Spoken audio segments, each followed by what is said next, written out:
Olá, bem-vindo, bem-vinda. Essa é a nossa aula 108 do estudo básico de Espiritismo, o estudo inicial da doutrina espírita.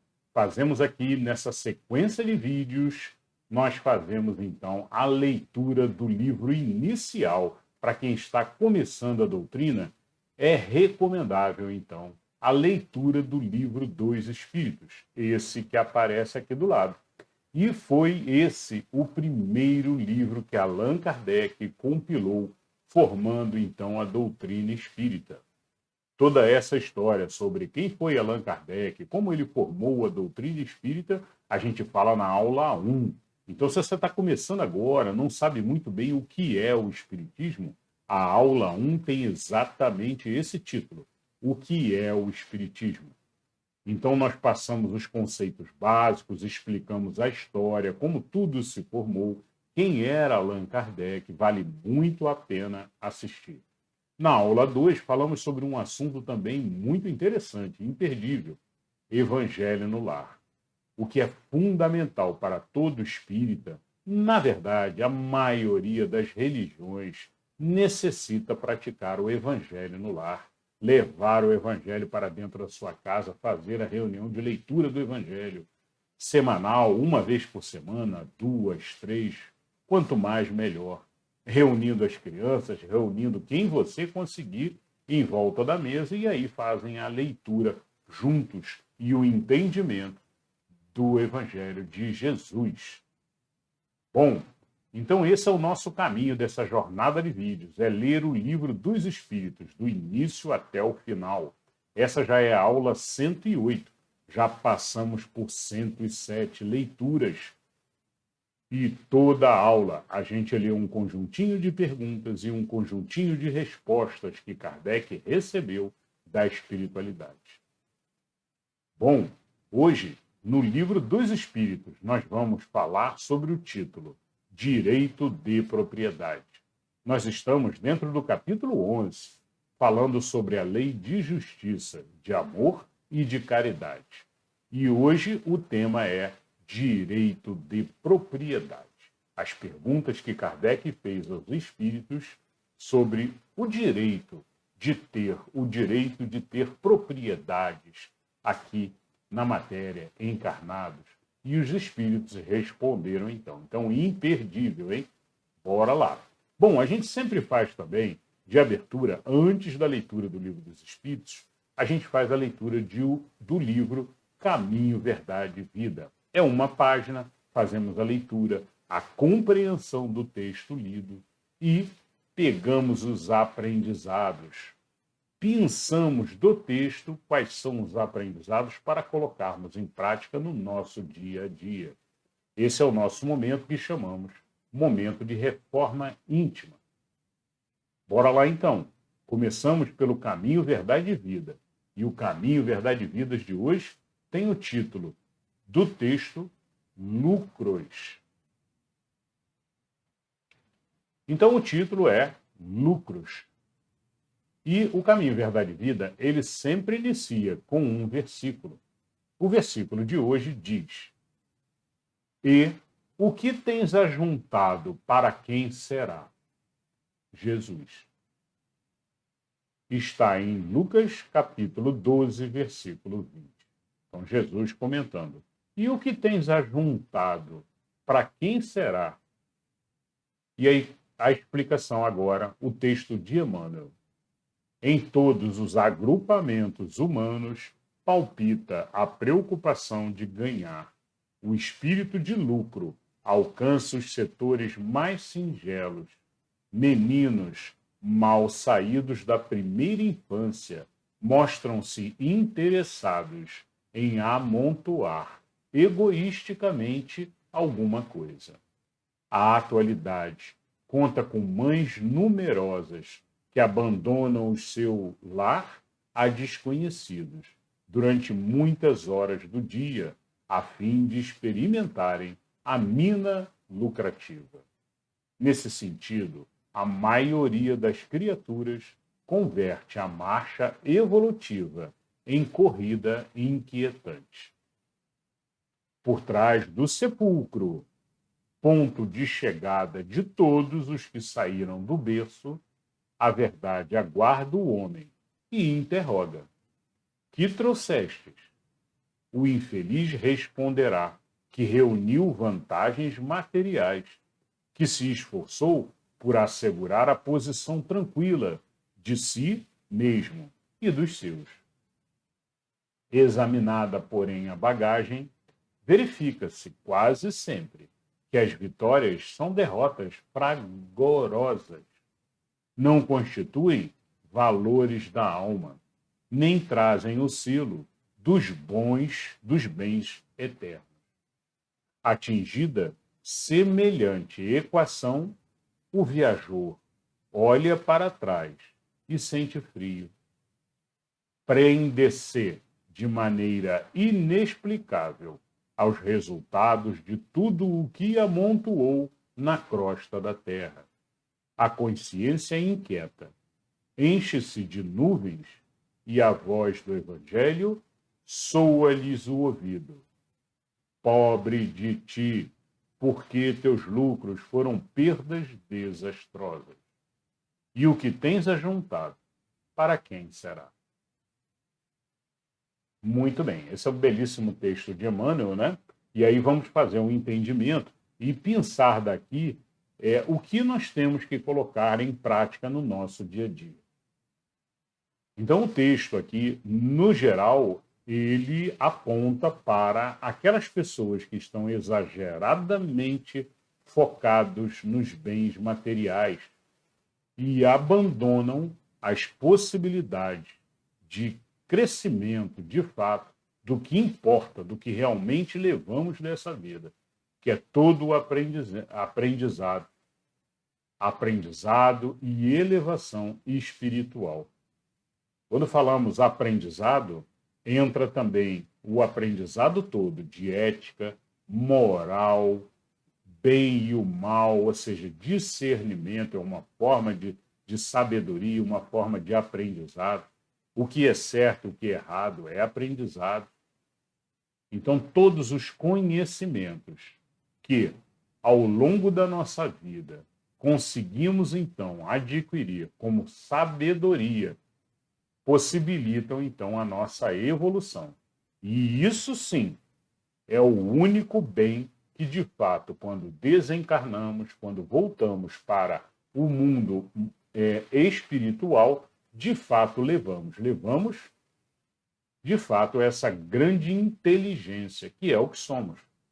Nós não somos braços e pernas que andam por aí pela matéria, né? Não, nós somos uma grande inteligência espiritual, uma energia inteligente, que quando morremos se desprende da matéria e segue sua jornada para o mundo espiritual e leva todo o aprendizado que fez. Se errou, tem que ter aprendido. Se aprendeu, guardou um aprendizado, um conhecimento, uma sabedoria nova.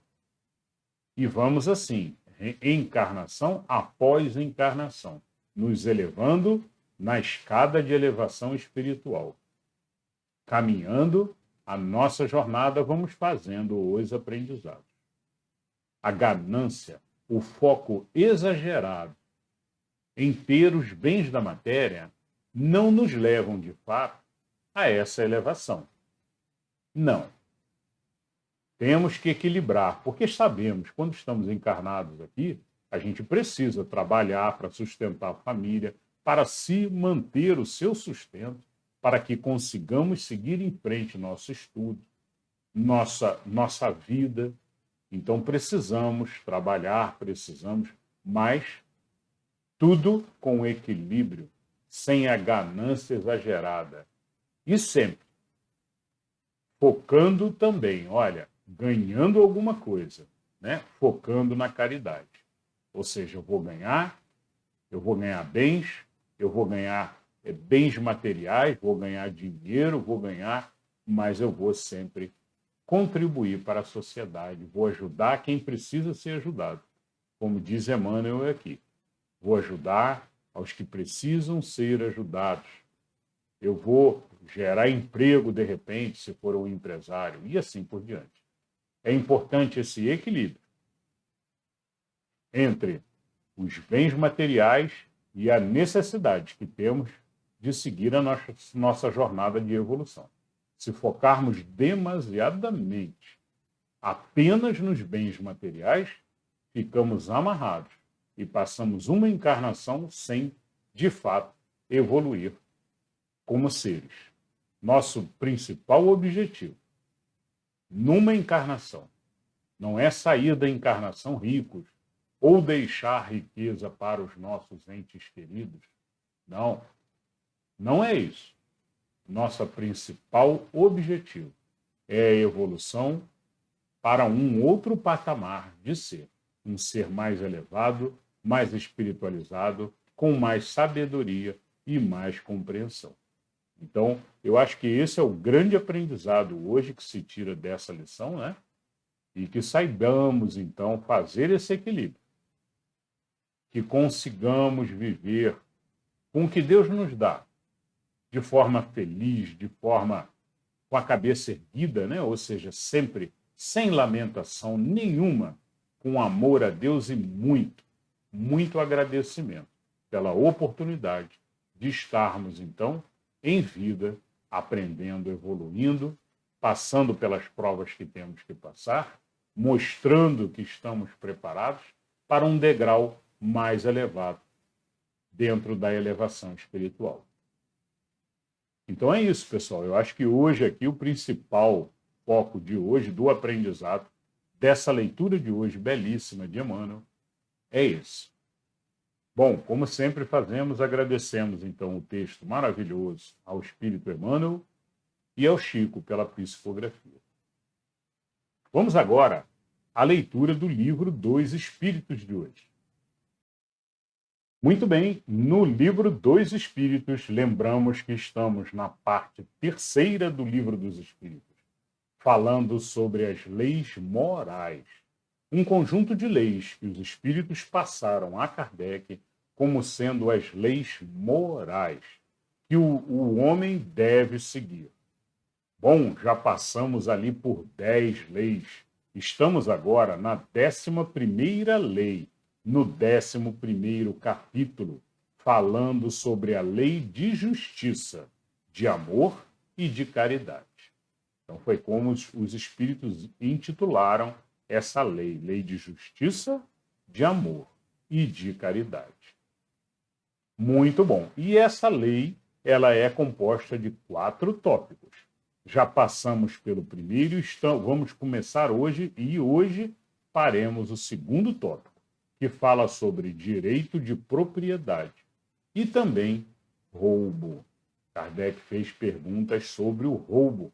Vamos ver o que os espíritos responderam e qual foi a pergunta de Kardec. Bora lá então. Hoje vamos da questão 880 até a questão 885. Vamos à questão 880 do livro dos Espíritos. Kardec pergunta: qual o primeiro de todos os direitos naturais do homem? Resposta dos Espíritos: o de viver. Por isso é que ninguém tem o de atentar contra a vida do seu semelhante, nem de fazer o que quer que possa cometer-lhe a existência corporal. Muito bem, então essa foi colocada aqui pelos Espíritos, uma resposta importantíssima, hein? Qual o primeiro de todos os direitos naturais? Lembrando que já falamos sobre a lei natural. Foi a primeira lei que nós lemos no capítulo 1. Se você não assistiu, assista depois. Capítulo 1, lei natural. E aqui Kardec pergunta: qual o primeiro de todos os direitos naturais do homem? E a resposta: o de viver. E aí aqui, é claro, os espíritos respondendo, fica claro que não podemos atentar contra a vida de outra pessoa. Jamais, jamais. né? Em questões anteriores, Kardec perguntou se poderia o ser se defender, se perceber que vai morrer, que vai ser morto pelo outro, né? Se defender. Os espíritos dizem, sim, claro, deve se defender, mas deve evitar até o último momento, até a última circunstância de ter que matar o outro. Às vezes, para se defender, o ser pode alegar, não, mas eu tive que tirar a vida dele porque senão ele tirava a minha, né? Mas aí tem sempre aquela observação de você não podia ter evitado, você podia ter feito de outra forma, né, para não tirar a vida do outro. E essa foi a resposta dos espíritos, né, quando anteriormente, em outras questões, falamos sobre isso também. E os espíritos complementam: nem de tirar a vida do seu semelhante, nem fazer o que quer que possa comprometer-lhe a existência corporal atual. Ou seja, cuidar da sua vida, do seu corpo, da melhor forma, garantir a saúde plena do seu organismo com boa alimentação, sem exageros, sem fumo, sem vícios da matéria que acabam estragando o nosso corpo físico. É uma obrigação, então, do espírita cuidar do seu organismo e garantir que o seu organismo irá o mais longe possível. Então, recebe méritos quem consegue, então, mostrar a espiritualidade que está trabalhando para manter a sua saúde. Muito bem, agora vamos à questão 881. Pergunta de Kardec. O direito de viver dá ao homem o de acumular bens que lhe permitam repousar quando não mais possa trabalhar? Então, seria um caso aqui de aposentadoria, né? Lembrando que esse livro é um livro escrito em 1857. Então, não existiam algumas leis, né, de aposentadoria ou alguns direitos que temos hoje na nossa legislação atual. Então, Kardec pergunta, olha, tem o ser direito de acumular bens para a sua velhice? É mais ou menos essa pergunta aqui de Kardec. E a resposta dos espíritos. Então, Kardec perguntou, olha, o direito de viver dá ao homem o direito dele acumular os bens para a velhice? E a resposta, dá, mas ele deve fazê-lo em família, como a abelha, por meio de um trabalho honesto, e não como um egoísta. Há mesmo animais que lhe dão o exemplo da previdência. Então, os espíritos citam, inclusive, os animais, né? Que se previnem, que constroem as suas casas, que juntam alimento para o inverno. Então, enquanto não chegou o inverno, eles estão levando para a toca o alimento, porque eles sabem que vai chegar o inverno. Então, seria aqui uma forma de previdência, né? Ou seja, se precaver daquela época futura. É isso que os espíritos comentam. Então, sim, é dado esse direito. Essa é a resposta. É dado o direito de juntar para a aposentadoria, para quando ficar numa idade avançada. Questão agora 882. Pergunta Kardec. Tem o homem o direito de defender os bens que haja conseguido juntar pelo seu trabalho? Muito bem. E a resposta dos espíritos? Não disse Deus, não roubarás. E Jesus não lhe disse, dai a César o que é de César. Continuam os espíritos. O que, por meio do trabalho honesto, o homem junta, constitui legítima propriedade sua, que ele tem o direito de defender. Porque a propriedade que resulta do trabalho é um direito natural. tão sagrado quanto de trabalhar e de viver. Muito bem, então beleza de resposta e conclusão aqui, deixando claro, né?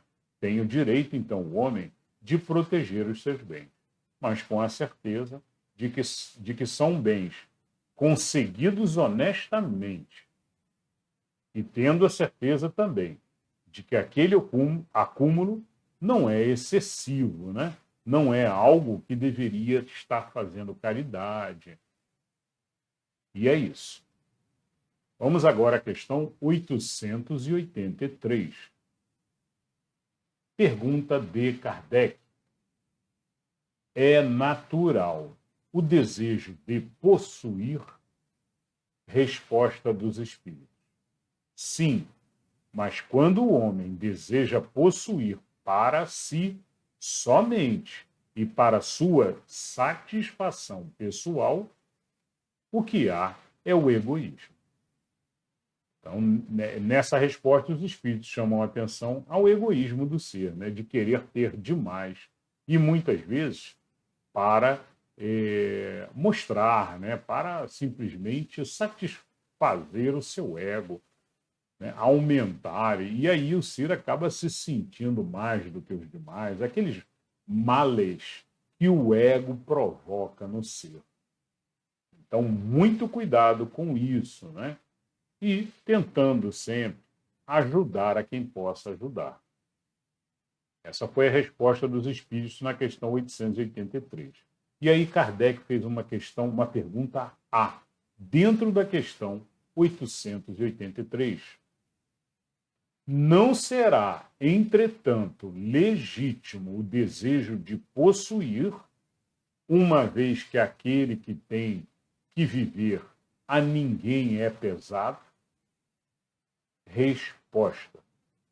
Há homens insaciáveis que acumulam bens, utilidade para ninguém, ou apenas para saciar suas paixões.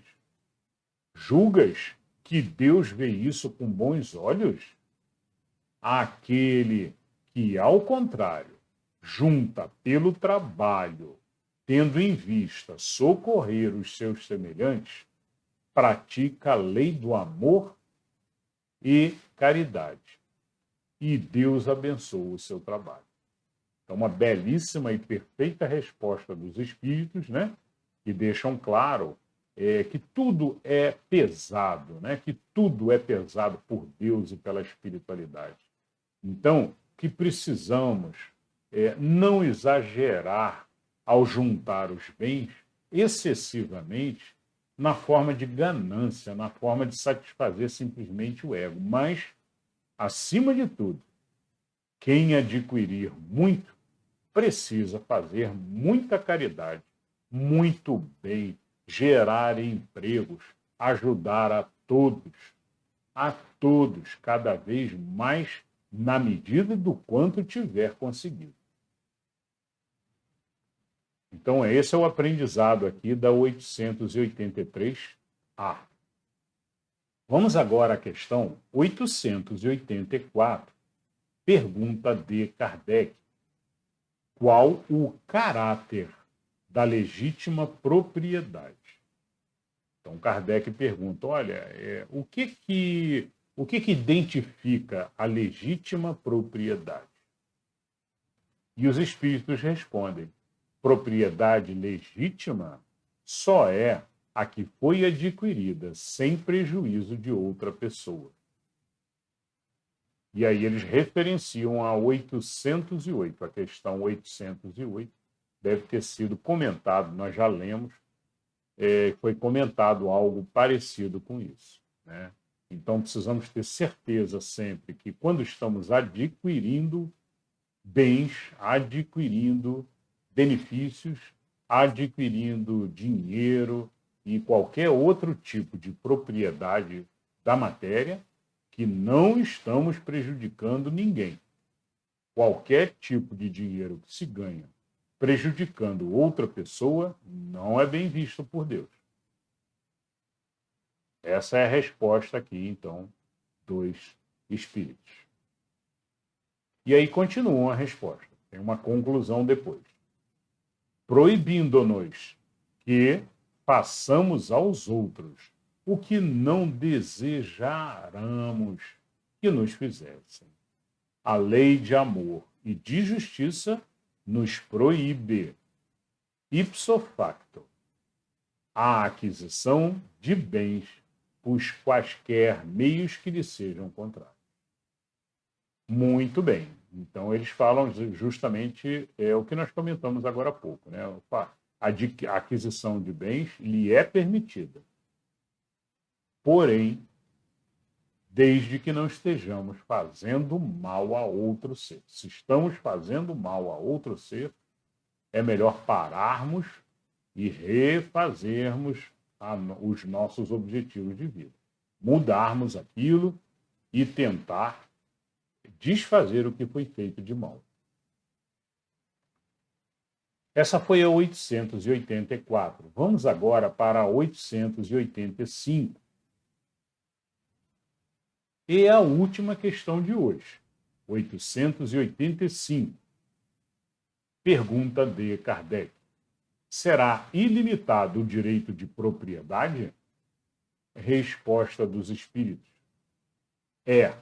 Fora de dúvida, que tudo o que legitimamente se adquire constitui uma propriedade. Mas, como havemos dito, a legislação dos homens, porque imperfeita, consagra muitos direitos convencionais que a lei de justiça reprova. Essa a razão porque eles reformam suas leis à medida que o progresso se efetua e que melhor compreendem a justiça. O que num século parece perfeito, afigura-se bárbaro no século seguinte. Então, Kardec pergunta, olha, é direito, então, uma ilimitada a quantidade de propriedade, né? E os espíritos respondem que, olha, sem dúvida, né? Mas depende sempre da legislação vigente dos homens também, e que é essa imperfeita, ainda mais em 1857, né? Como esse texto que lemos. A legislação estava ainda muito deficitária. Até hoje em dia, nos dias atuais, ainda é. A gente sempre vê necessidades de melhorias. E melhorias essas para se fazer melhor a distribuição, para socorrer de forma, através das próprias legislações, socorrer os necessitados, visto que nem todos percebem a necessidade da caridade. Então, a própria legislação dos governantes, do governo, ela tem a obrigação de suprir, então, as necessidades dos que necessitam, né? Eu entendo dessa forma. Deixem seus comentários também, colocando as suas observações, né? Mas o que os espíritos falam é que, gradativamente, a legislação do homem vai corrigindo também esses excessos. Em resposta aqui a Kardec. Bom, importante comentar que, como nós vemos aqui, o Espiritismo ele não condena o dinheiro. Ele não condena o ser rico. É muito comum a gente ver uma pessoa rica, né? E tem muita gente que já olha, já faz cara feia, já acha que se ficou rico é porque ficou roubando, né? Precisamos tirar isso da nossa mente. Não é verdade. Tem muita gente ficando rico e ficando rico com esforço próprio, com muita batalha, com muito suor, dedicação. E não podemos botar um carimbo na mão e já sair carimbando. Olha, é rico, é mal, é rico, é mal. Não vai para o céu. Se é rico, não vai para o céu. Não foi isso que Jesus disse também. Jesus, quando disse para a gente, olha, aquele que for rico é mais difícil de entrar no reino dos céus. Então, quer dizer, é mais difícil, não significa que seja impossível, né? E Jesus sabia, na sua infinita sabedoria, que a pessoa, quando tem muitos bens e quando fica rica, ela fica desafiada pela matéria sobre todos os ataques da matéria com relação aos prazeres materiais. Ela é puxada constantemente, arrastada para que o seu ego acaba também arrastando ela para que ela acabe sucumbindo aos prazeres da matéria, né? Diversos, né? E existem exceções. E isso é que temos que entender. É muito difícil. A maioria dos ricos, das pessoas que encarnam numa situação rica, ou das pessoas que conseguem enriquecer durante a vida, tem esse grande desafio, essa grande prova de mostrar para Deus e para a espiritualidade que compreendem o seu lugar no universo, que compreendem que tem que fazer caridade, que tem que doar também grande parte do que receberam constantemente para a humanidade, que não basta juntar e cada vez mais acumular. Não. O objetivo é ajudar constantemente. Então, o ser só se eleva e realmente só vai conseguir subir o nível dele, um ser rico, né? Se ele se conscientizar de que precisa ajudar, de que precisa fazer caridade, de que precisa fazer o bem ao próximo, que precisa abaixar o seu ego. Porque não adianta também estar fazendo caridade, nem estar lá comparecendo, mas manda dar um dinheiro e está maltratando todo mundo que está ao seu redor, está pisando sobre os seus subalternos, né? Os seus que trabalham para essa pessoa. Não. Então, ele tem que vencer, e são vários desafios. O desafio da caridade é um, o desafio da bondade é outro, o desafio do ego, de remover o ego, né, nessa compreensão espírita de que, olha, temos muitas encarnações, e que se você não fizer isso, você provavelmente em outra encarnação você vai nascer, e vai nascer pobre, para perceber a necessidade de humildade constante. Então, são vários exercícios, né? Nós falamos de caridade, falamos de humildade, falamos de compaixão, falamos de saber ouvir o próximo, né? O rico saber ouvir, difícil, né? Muito difícil. Ele quer falar e o que ele falar é o que está valendo, é como ele acostumou, né? Infelizmente. Então, o rico tem que colocar esses filtros, tem que estudar muito para compreender o processo de evolução e aceitar. Aceitar que ele é um ser como os outros, igual aos outros, igual aos demais. Bom, pessoal, então eu acho que esse é o grande aprendizado aqui de hoje, né?